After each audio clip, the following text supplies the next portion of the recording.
இன்னைக்கு நாசா கண்டுபிடிக்கிற பல விண்வெளி தகவல்களை ஆயிரக்கணக்கான வருஷங்களுக்கு முன்னாடியே ஒரு புத்தகம் துல்லியமா சொல்லியிருக்கு. அதுதான் பரிசுத்த வேதாகமம். விஞ்ஞானம் வளர்ந்த பிறகுதான் பைபிளை புரிஞ்சுக்க முடியும்னு சொல்றது எவ்வளவு உண்மைன்னு நீங்களே பாருங்க.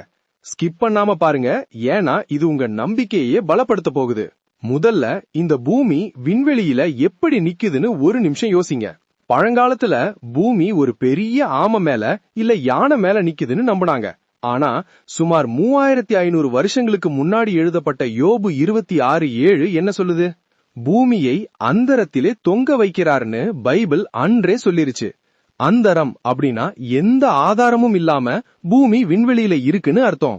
நியூட்டன் புவியீர்ப்பு விசையை கண்டுபிடிக்கிறதுக்கு பல ஆயிரம் வருஷத்துக்கு முன்னாடியே இது சொல்லியாச்சு.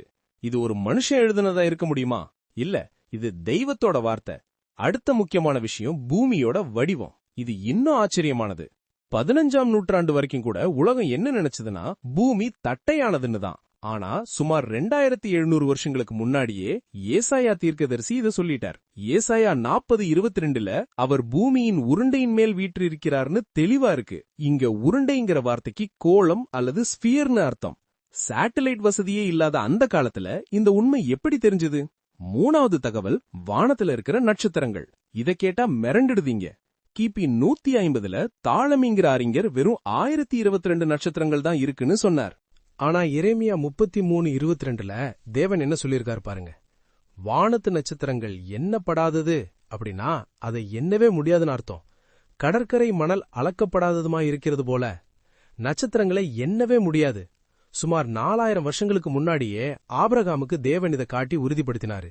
மனித அறிவு தோத்து போற இடத்துலதான் தேவனோட வல்லமை வெளிப்படுது. இவ்வளவு பெரிய பிரபஞ்சத்தை படைச்ச தேவன் உங்களையும் ஆச்சரியமா படைச்சிருக்காரு.